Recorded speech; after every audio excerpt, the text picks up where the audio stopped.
Welcome, everyone. Welcome to our latest installment of our Cognos educational webinar series. All right, so just covering the agenda today, we're going to do some quick introductions. This is Kay Knowles. I'm on the client solution side. I'm definitely here to help with resources, questions, and whatnot. Many of you I've probably already connected with.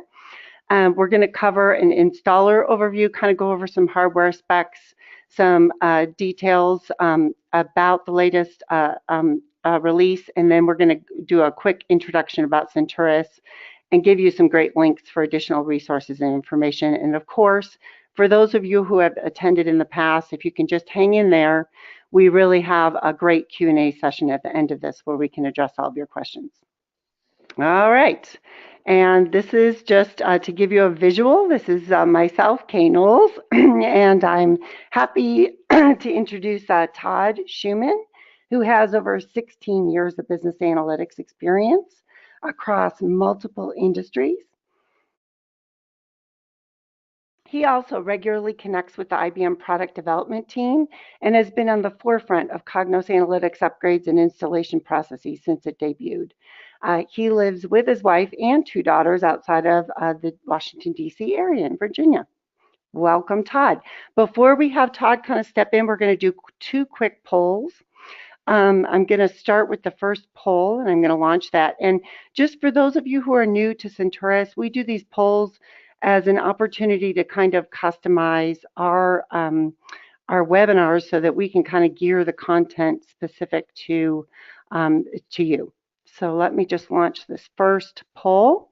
And if you can go ahead and select one of the options, which version of Cognos are you currently using? And go ahead, and I'll just wait until we've got like a good majority of the audience here voting. And I think we want to share that poll. I think that this is not, so most of you out there are already on Cognos Analytics. So that's the good news. So we can kind of speak to that in the general population. And then just some of you are on Cognos 10. So that's very good context to have. And then we're going to go ahead and launch the next poll. Okay, so the poll is now showing and in progress. So maybe, no Mike, you want to about talk about 60% here. It's been up for about 20 seconds. We'll give people just a few seconds here to get their votes in. Please make your choices, and then we'll close this out and show the poll. And we should be displaying it. Do you see it now, Kay? Yes, I do. Fantastic. So, so great. So some of you are going to be upgrading within a couple months here. So a lot of you are staying current on 11, soon to go 11.1, and only a few of you are kind of 6 months out. So we've got a very current audience here. So that's very good to know. So Todd, why don't you take it from here and welcome again. Okay, thanks, Kay. So this is the Cognos 11.1.1 installation overview. So if you attended the webinar I did about a month or so ago, I was kind of showing off some of the new capabilities and administration features in the cloud version, which was available, I believe it actually debuted in late October at the IBM Analytics University conference, if you were able to attend that. So there was a bit of a delay getting that on-prem. We were anxious to get our hands on it.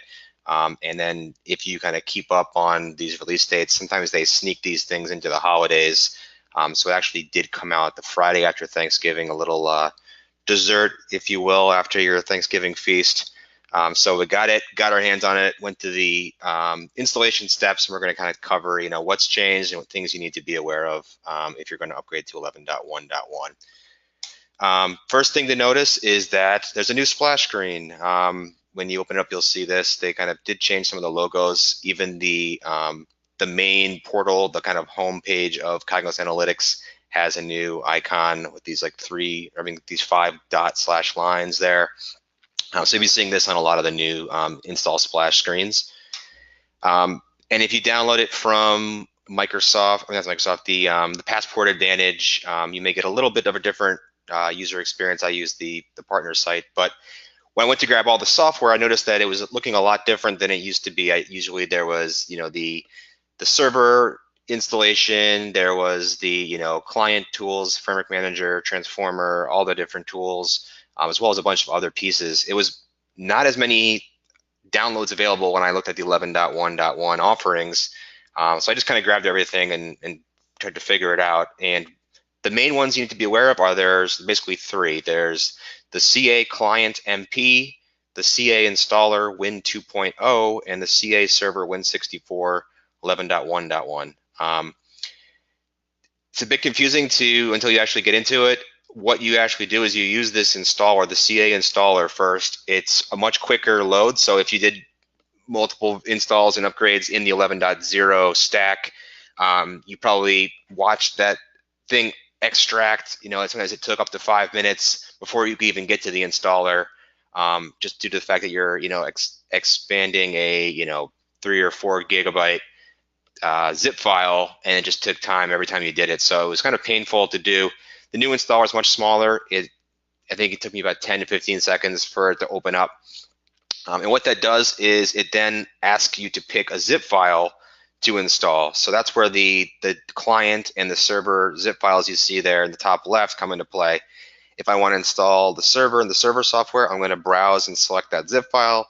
If I want to install the client tools, them being Framework Manager, Cube Designer, Dynamic Query Analyzer, and Lifecycle Manager, I'll select the CA Client MP zip file and be able to select the ones I want from there. So they kind of broke it up into two pieces.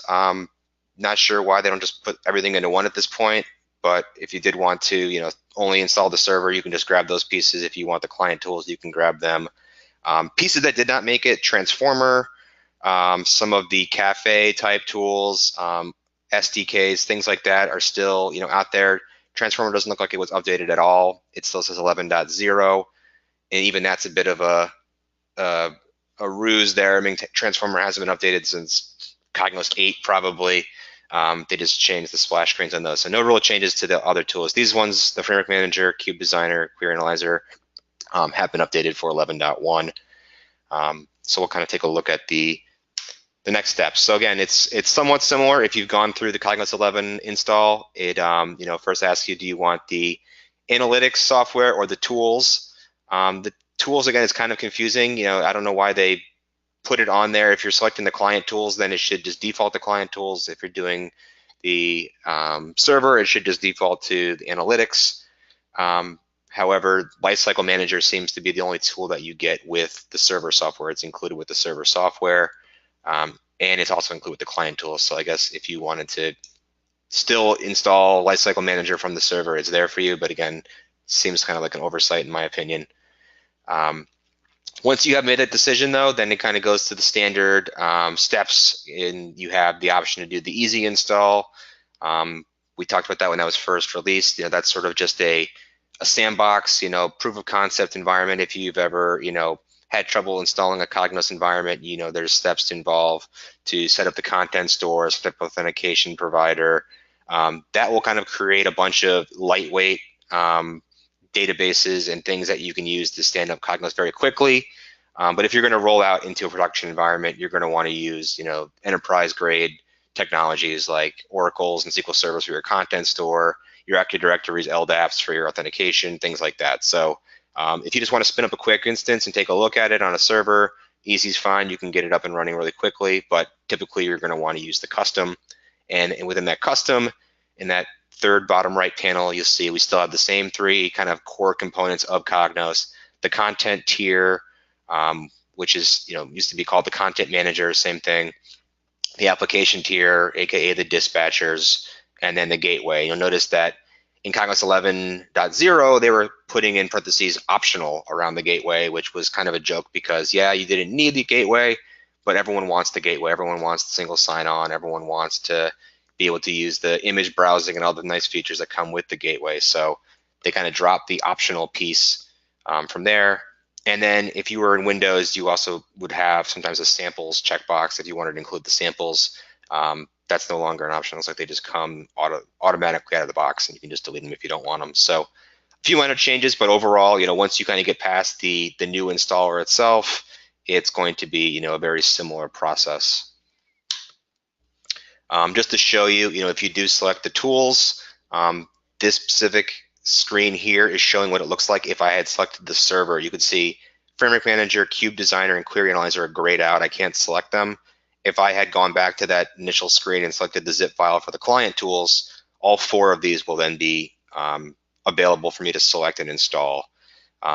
Again, they include Lifecycle Manager with the server for some reason, so that's why it does show up as a tool. But again, probably made more sense to have the 2 separate. Okay, so once you get it installed, what else has changed? So if you do follow the hardware specs, they do post these for every single version. In 11.0, all the releases, as soon as a new release would come out, I'd always check it, and I don't think really anything changed throughout the 13 releases they had over 2.5 years. So nothing new really was changing, both on really the supported software or the hardware. It was kind of just almost copy and paste. I did expect there to be an increase in some of the hardware just due to the discovery features that are being made available now. If you've attended some of the earlier webinars we've done on the new features, this new sort of artificial intelligence discovery feature is now a big part of Cognos. It's sort of incorporating some of the Watson analytics, and it does seem to do some type of indexing of your data. It's always kind of analyzing it, looking at trends and potentially insights that you may have missed. That had to come at some cost. I also think there's probably been some lessons learned. If any of you have had upgrade from 10 to 11, you may have noticed that the same hardware that ran 10 struggled a bit with Cognos 11, even though they weren't really upgrading the specs. These visualizations do take a bit more RAM and resources, so it's good to know they've kind of bumped these up. So for the most part, these are the main starting points that IBM recommends. Having we're talking about just RAM here, about 4 gigs of RAM, just for the OS. I think when you first spin up a Windows server, nothing running, it's going to be just chewing up about 2 gigs of RAM right off the bat. So give it about 2 more, untouchable just for the OS to have. They used to say, 4 gigs for the content manager JVM and about 4 gigs for the application tier. Now they're saying 8 gigs for either or. So they kind of doubled that one. The graphics service, this is one that's going to control, a lot of the visualizations, has been doubled from 1 to 2. The query service, which was defaulting to 4 gigs, is now doubled to 8. And that's also being grouped with the dataset service if you're using datasets. And even the batch interactive report service, which you would typically try to base on your concurrent user base and your audit reports, was 1.5. They've added that to about a 0.5 gig there to about 2. And there's a new JVM called the Flint JVM, which I can't seem to find any information on. I'm waiting to hear back what the deal is with that, but they're saying allocate about 8 gigs for that. So if you were, kind of skating by on minimum requirements, you may have been fine with the 16 gigabyte server in the past. With Cognos 11.1, you're going to want to have about 32 gigabytes available as a starting point, possibly more depending on how much query service and dynamic cubes and users you have. So we did do an upgrade on a dev environment where they only had 8 gigs of RAM, and the startup, as it was beginning to bring all the services online, we were watching it creep slowly up, and I think it got to about 7.9 gigs of RAM on that dev server before it started up. And once we tried to run something, there was just such a tiny window of memory available that it kind of crashed and things started falling. So again, even in your dev environments, you're going to have a hard time getting this running on 8 gigs of RAM. You're going to need to get it up to 16 minimum for dev and probably a 32 or higher for production. Speaking to the JVMs and the WebSphere Liberty profile, it used to in Cognos 10, I think, default to like 1152. In Cognos 11, they bumped it up to about 4,000. They again doubled it now, so now it defaults to 8,000 again. So this is going to be kind of create that 8 gigabyte buffer for Cognos to function in. It should give you a pretty stable window to work with as far as the RAM on the server. So again, they seem to keep bumping these up. So that's one thing you'll notice right off the bat is that they've changed that. Another one, again, they talked about that interactive discovery capability that's now part of Cognos 11.1, this sort of discovery tool that will provide insights. That is now a service. You could see that here. I kind of highlighted it. And again, that's going to be a lot of overhead that you may have not had to deal with in the past. So if it's something that doesn't appeal to you and you're not really interested in, you can turn this off. There was a trick, in earlier versions of Cognos 10 and 11, if you weren't using the query service, nothing was in DQM, you could disable the DQM, turn that off, the query service, and save yourself about 1 gig of RAM there. So similar situation, you can turn some of these services off if you're not using them. However, this is sort of a big piece of the new tool, so you're probably going to want to use it. But if you do decide you don't want it, it is an option to disable that. Web servers, database drivers, and preservation files. Oh my. Things to install and configure outside of just the software itself. So IIS is still going to be something you're going to need to configure. Most people, I think, when we do upgrades are working with IIS. There are Apache people out there, so I don't have documents on that, but it should be similar steps. But again, as long as you're kind of gone through this process with Cognos 11, it shouldn't be too much of a change. But again, make sure you have the ARR 3.0 plugin add-on installed into your IIS installation as well. It's not part of the default IIS. That will add the application request routing and the URL rewrite rules that you're going to need. These scripts do change pretty much with every release. So if you're going to install a new version of Cognos 11, whether it's 11.0, 0 through 13, or 11.1.1, there's a specific IIS script for that. You no longer have to do these manually. The scripts are great. About 10 years too late, in my opinion. But now you just kind of enter a couple of variables, the server name, the location of the installation directory, information about your dispatchers, and just run the script, and it kind of creates all the files, directories, and rules for you. So just make sure you get the right one. There is, as of the other day when I grabbed the screenshot, a version for 1.0.13, which was the last version of 11.0, and an 11.1.1. Make sure you get the right version and run that, and you should be up and running with your IIS config very quickly. Database drivers, again, if you aren't aware and still haven't moved to 11, they did kind of clean up some of these folder locations. In the past, Cognos 10, they had very cryptic locations where you had to drop the drivers. You had to go to, web apps, P2PD, library, etc., all these obscure locations. Some person said, hey, why don't we just create a folder called drivers and put the drivers in there, and everyone cheered. So now we just drop them right into the installation directory, drivers. Not everyone, when we do these upgrades, we find are using JDBC. You can still obviously use the native connections to connect to your databases, but if you want to take advantage of all these new Cognos 11 capabilities, the dashboards, the data modules, the ability to have multiple packages in a report, etc., you're going to need to get the JDBC driver for that database and just configure that. If you're working with SQL Server, it's like super easy. It's just another tab in your data connection. You just enable the JDBC connection. You can copy and paste the server, the database name, the port from that native connection and test it to make sure it works.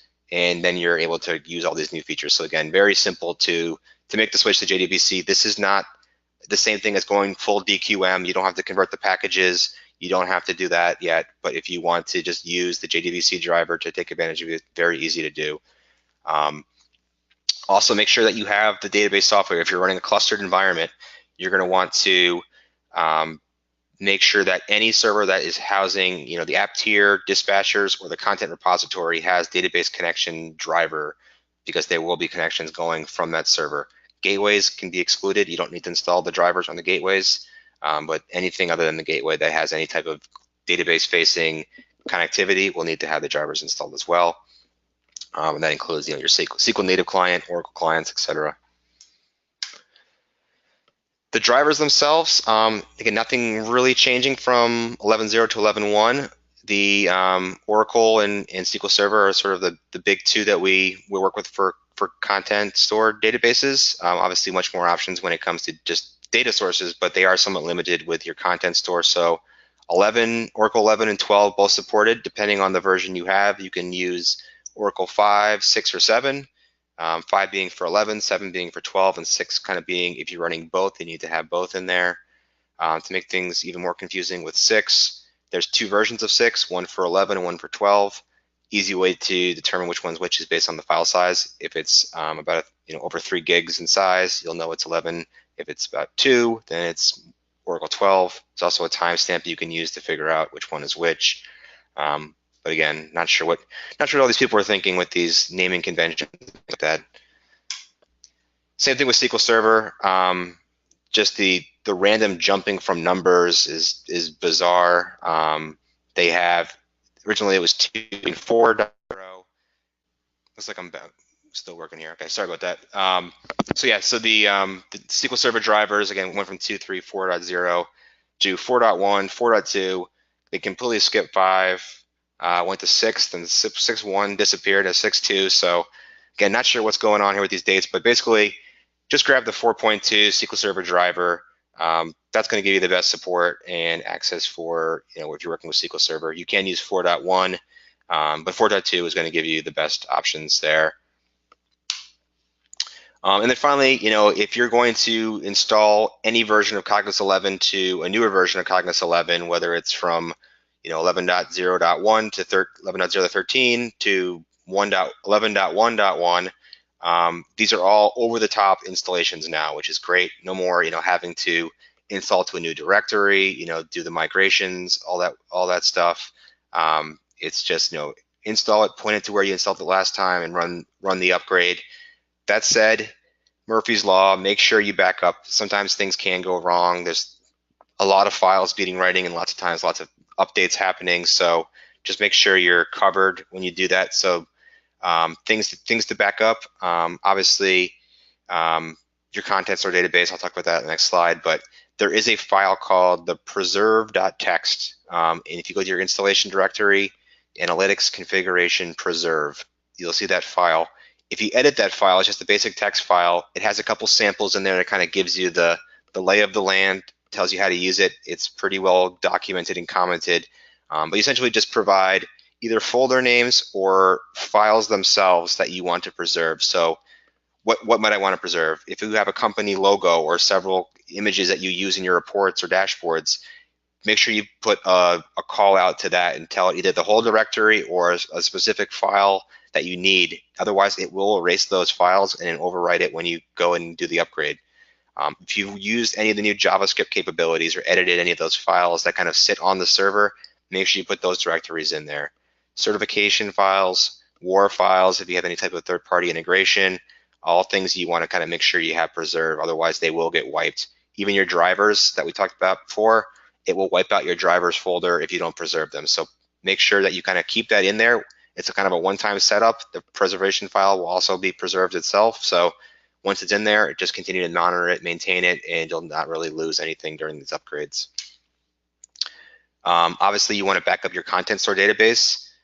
With the exception of just a few of the releases for 11.0, the schemas themselves get updated. So if you jump from 11.0.4 to 8 and didn't back up the content store database and just ran it, it's going to update that schema. And if there was a bug in that version or something that was causing your reports to not work and you decided you want to roll back, you're going to be out of luck because it's already updated that schema. There's no way to roll it back and it's not backwards compatible. So you need to back this up just in case. Always kind of archive, an old content store backup right before you do these, just so you have it.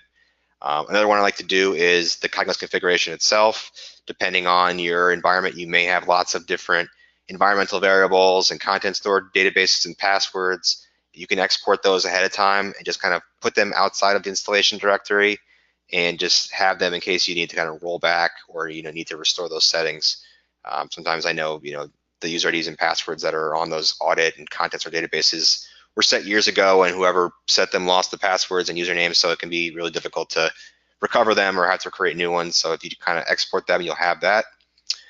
And then always check the link here for the supported software and prerequisites. That was sort of where I grabbed the hardware specs we discussed earlier, but that will show you, if there's any major changes, if they've deprecated a database that you use, or if you're on an older browser or something like that, you'll see exactly what's supported and what's not. So if you're upgrading, make sure you check there first, because that could potentially cause you a lot of headache and heartache if you didn't look and make sure that everything was ready to go.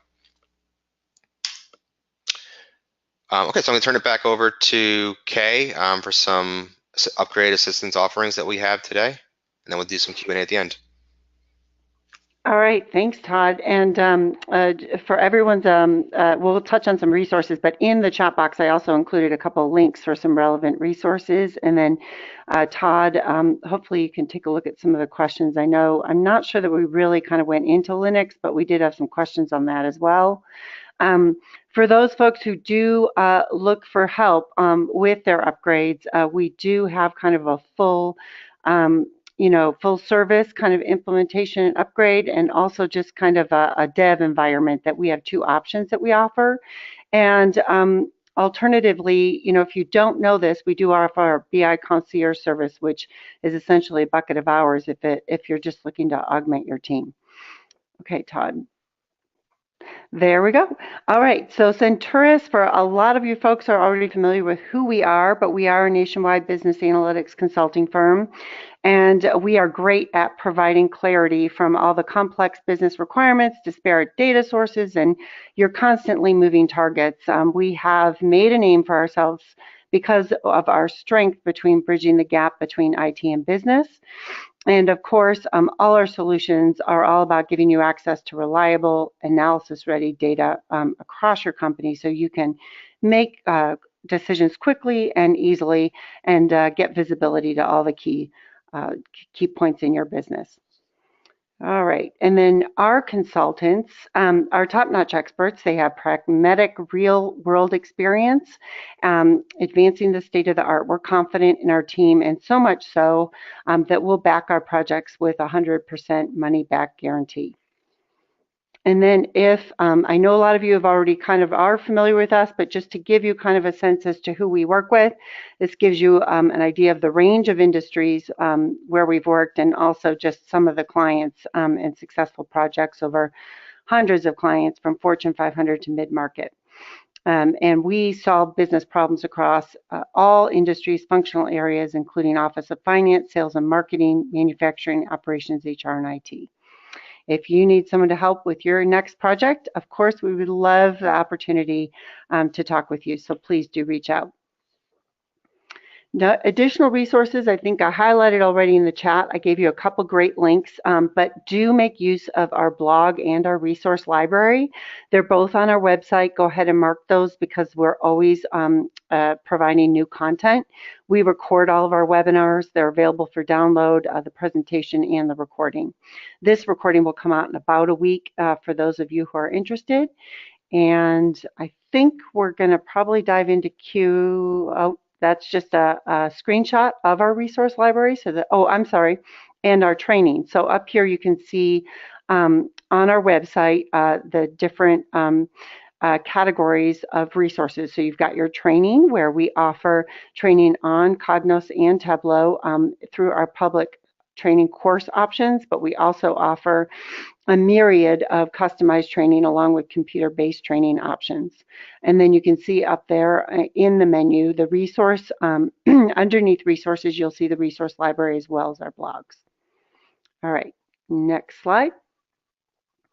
There we go. So we have a number of questions that we can kind of help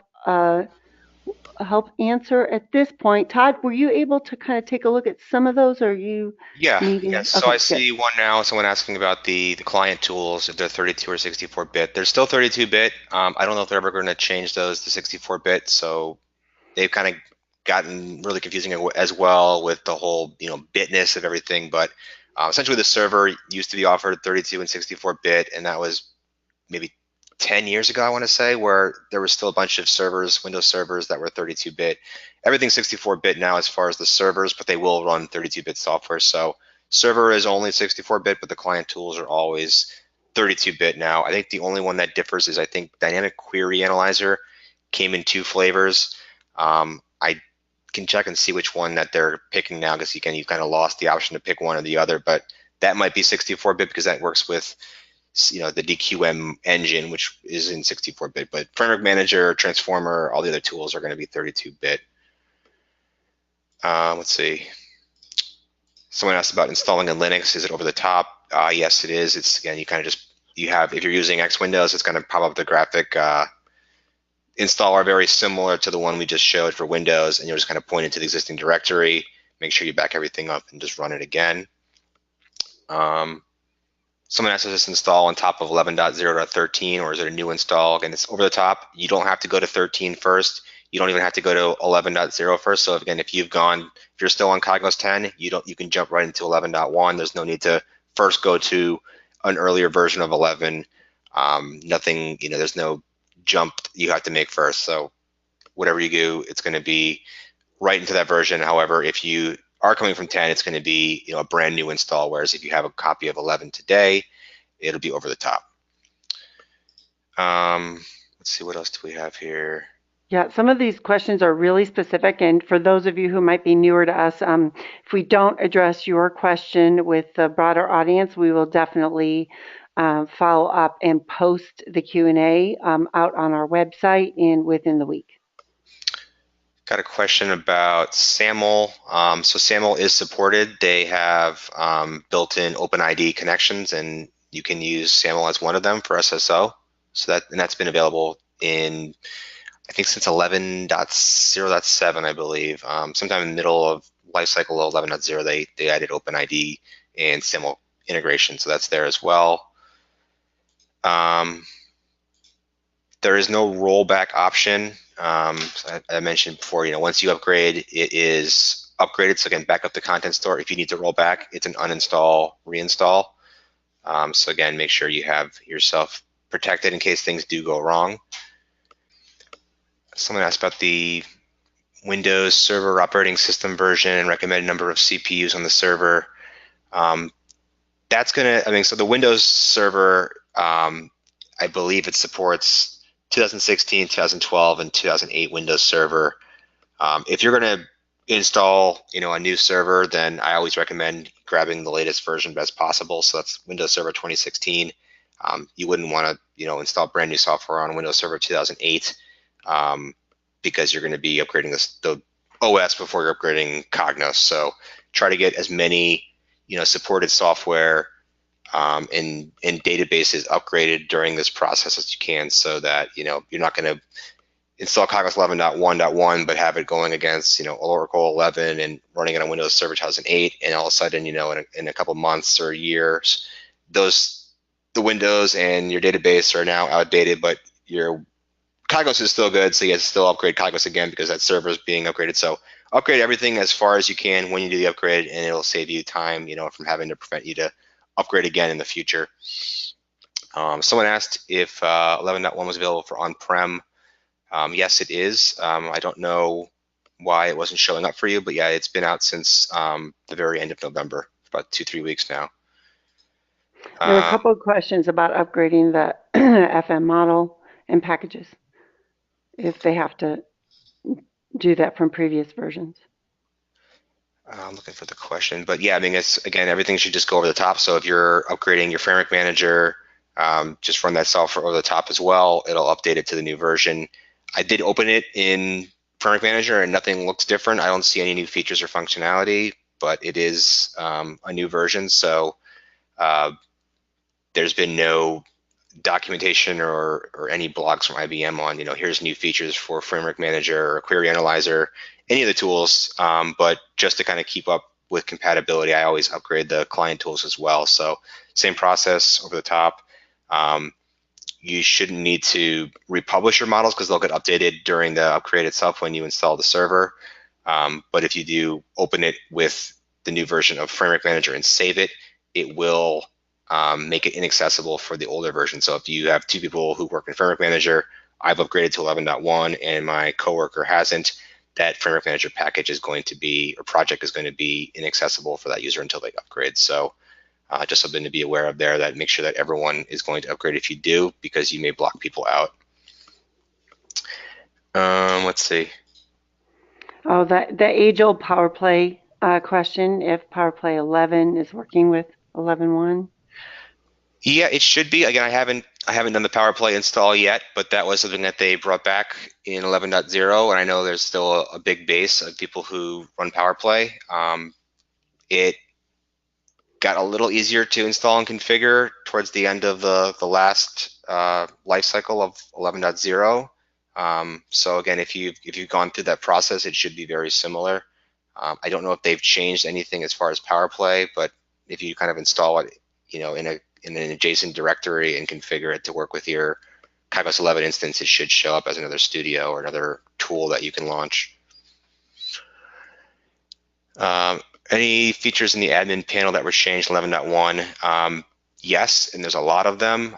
That was what the last webinar was all about. So if you are interested in the new administration capabilities of Cognos 11.1.1, which there are significant changes there, I would go out to the resources page that Kay showed in one of the slides and grab that presentation. A lot of things that were missing in 11.0 have been added that are going to make your life a lot easier. So exciting to see that. I provided the direct link to that resource in the chat window for those who are interested. Perfect. Yes, you can use the JDBC 4.2 driver for SQL Server. I would recommend that. You cannot upgrade in place over 10.2.2. Again, you have to 10 to 11 was a significant upgrade. Once you got onto 11, whether it's 0 or 11.1, it's an over-the-top install. As long as, like you mentioned, you're backing things up, it should be pretty painless. But again, just make sure you are prepared. So 10 to 11 is going to be a brand new install and migration, but once you're on 11, you can go and continue to refresh over the top. Someone asking about licensing for the Watson functionality. I don't believe it requires an additional license. It should be just included with your basic licenses you have today, unless you're using something really old from the Cognos 10 world. Consumers and query analyzers and power users, things like that. They've kind of grouped everything into almost an all or nothing now. So unless you have some very obscure licensing, it should be included as just part of the tool set. But if you have specific questions, definitely reach out to myself or Kay specifically, who knows all about the licensing. Do we need to install SQL Server clients on the app server? We have a different server for content storage. So if your application server has data sources that are using SQL Server, then you obviously need to install the drivers there. If the data sources themselves are not SQL Server, then we'd only need to have it on the content manager server if you have them separate. Let's see. Can I use CQM packages on 11.1? Yes, you can still use CQM. There's nothing IBM is doing today that's going to kill CQM. I don't know if they'll ever really kill CQM. That said, they are definitely focused on DQM. They really haven't made any enhancements or new features or capabilities to the CQM engine in years. Everything is focused on DQM, so it is a bit painful to make that move and to do the testing on DQM, but you'll find that you'll be able to take advantage of all the newer things that Cognos is doing. But again, CQM is not going away. If you have Power Cubes, those are always going to be in CQM, so it's going to be hard to kill that off. You might have covered this, Todd, but someone asked where the standard samples and audit, if that's a separate download or if it's part of it. I didn't see a separate download. Again, I kind of get different screens than customers do, but I didn't see any separate download like they had in the past. So it seems to be just kind of baked in when you upgrade that you get them. But I'll definitely follow up in the questions that we post with this presentation. If there's a link I can find to pull them from somewhere else. Another question about the legacy studios, the Analysis Studio, Query Studio. They're still there. They haven't killed them off yet either. They're kind of grouped into that more bucket. So you see, the main Cognos 11 tools when you hit the new button, and then if you have the legacy switch turned on, that will then show, the more button, and you can launch those older studios that are being deprecated. So again, we don't know a date yet if they're going to pull the plug. They've been threatening for years, but do make sure you at least have some type of contingency plan. You're thinking about how you can get users up, because that change may be coming soon. We just don't know when. Set permissions for the exploration feature. Yes, you can set permissions for that. You can, just hide the button altogether. You can go into the capabilities and remove it from certain user groups and roles. Lots of different ways to hide it, but just because you're hiding doesn't necessarily mean that it's not going to be running and doing indexing on, your existing content and on your data. If you want to kind of kill all that 100%, then you want to turn the service off in the configuration tool. Let's see. There's a couple questions on if there's any mapping upgrades, and I just want to draw everyone's attention to the fact that we did also do a features and functions on 11.1 webinar that I provided the link there for as well, but maybe you can touch on that. Yeah, I don't know the full list of the mapping features, but the one that I thought was really cool when I saw a demo of the new version at the Analytics University was the way it kind of clusters a lot of data points from a high level up. So to explain, if you're zoomed way out on like the United States, you'd see a number of like the number 73 on Virginia, for example. As you zoom in and scroll in, it kind of breaks that into chunks of 15, 13, and scatters them around the state. And as I continue to zoom down and look, it starts to break them out into smaller subsets, and then I can finally see where those points are. So it was kind of a slick way to see a big group of numbers from a high level, and then drill in and see where they are. That was one feature I saw that was new. I'm sure there's a bunch of new mapping features. Again, Kay was saying, if you want to know more about the features of Cognos 11.1, grab some of the presentations we did. Today, we're focusing on just the installation and considerations about making sure you're prepared and upgrade goes smoothly. Let's see. Yeah, you can still use your old packages from 11 and 11.1. Some tips for distributed installation. That'd be something I'd probably want to discuss offline. If you have questions about how your environment's configured, again, not necessarily one size fits all for setting up your distributed environment. Same thing with your hardware. I mean, these are sort of just generic starting point references for your Cognos servers. Not every size fits all. So if you have 10 users, you're obviously going to have a different amount of hardware than someone who has 10,000 users. If you have audit reporting turned on and you're logging activities, we can take a look at those metrics and see what your sizing should be. But again, it's going to be different depending on the version you're on. Let's see. Is there a script for Linux configuration similar to IIS? So there's not a script, but because Linux is all text files and scripting anyway, they provide just sample Apache configuration files that you can copy and paste and just swap out the locations and the names of your aliases and things like that. So while it's not just running a bat file, it's essentially editing a text file in Linux and just making sure that the parameters are pointing to the right place. So it's still very easy. And before that batch file came out, it was actually a little bit easier in Linux because of that. You could just kind of take the existing sample file and just repurpose it for what you needed. Let's see what else we have here.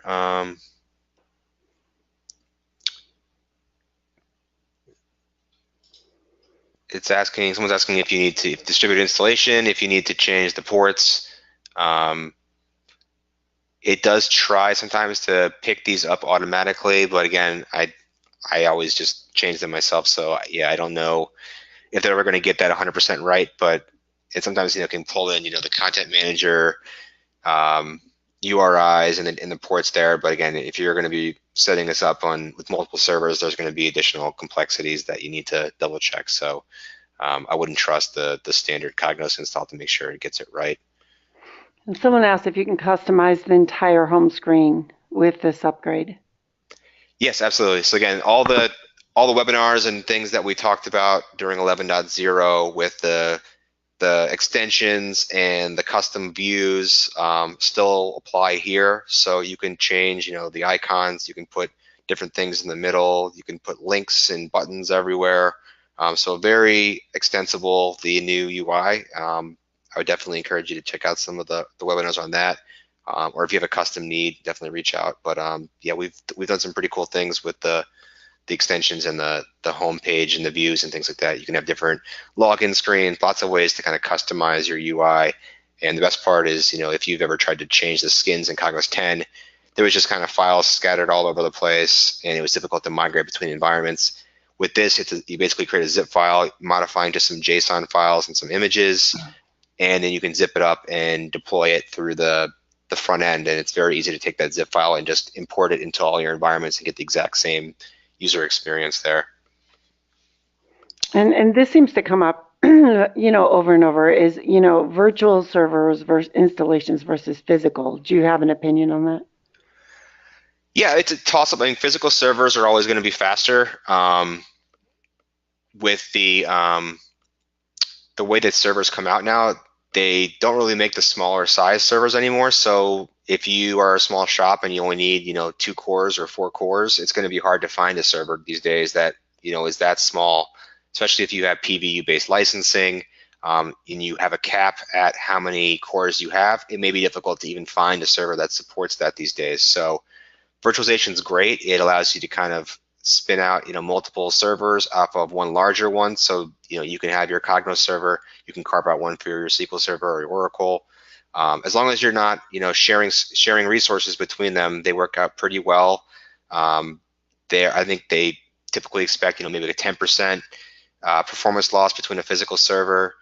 And then the only other drawback with the virtual is that if you do have PVU, you need to watch out for the subcapacity licensing.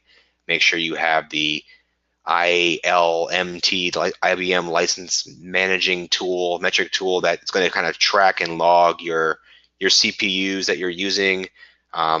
Many customers don't know that that's required with the PVU-based licensing if you're using VMs. So make sure you have that software on. You don't want to get caught and audited.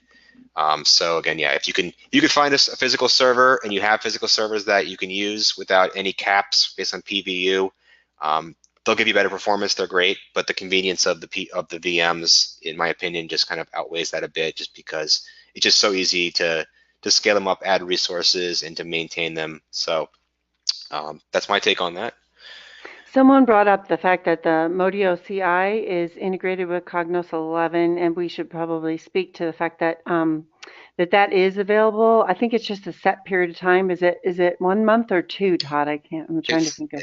I think it's like 30 days. Yeah. So yeah, they kind of said included, and you'd think that it would be installed with software, which is not the case. Essentially, when you do Cognos 11 upgrades, installs, you can go to MoDo and get a free 30-day trial of any of their software, PI, CI, both. And once you kind of start that trial, the clock starts ticking.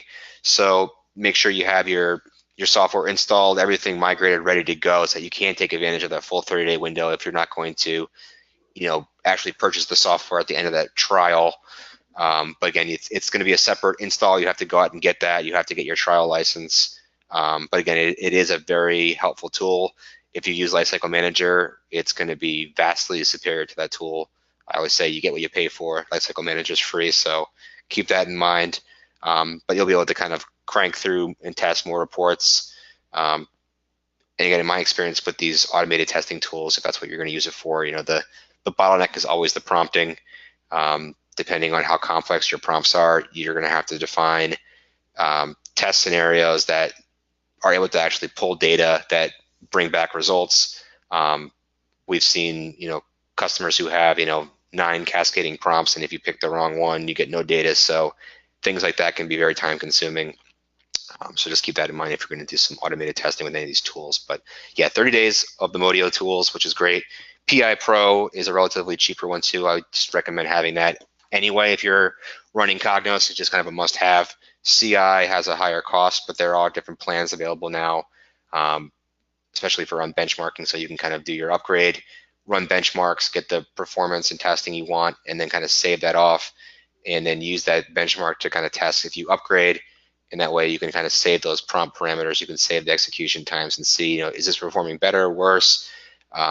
Did all my reports run? It makes your upgrade process much easier, especially with these rapid release cycles. So again, I don't know if I talked about it during this presentation, but they do obviously, multiple releases per year.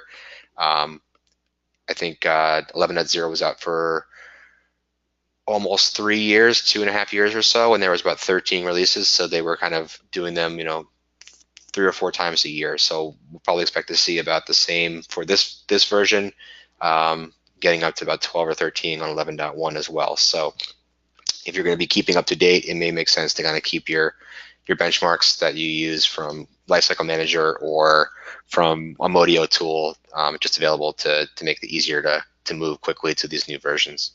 We can definitely help with that. Todd can kind of advise you along that if you guys have questions, because I see some related questions popping up. So we're happy to talk through that with you. Suggestions on migrating from 10.2.1 to 11.1. That's sort of a big topic that we can, if you want to discuss, please let us know. We covered that in earlier webinars too, so if you want to look at some of the earlier 11 upgrades, definitely things to consider on that. Let's see. I think one that, that would be very relevant, bursting, is it still supported? I think so in 11.1. Yes. I don't think IBM is going to drop bursting as a functionality. I think that it kind of stands out from that perspective. Yeah, no, bursting's not going anywhere. That's a big, useful feature. So I think at this point we're kind of getting close to the top of the hour. So we're going to take all these questions. If you have some additional questions, feel free to post them, because I'm going to leave this up for a while. And we'll be sure to take all these questions and post responses to them. And as I said, put that up on our website. So please do add in additional questions, input, feedback. We welcome it. We're always improving our webinars. So please appreciate your time today. Thanks so much, Todd. Thank you, everyone.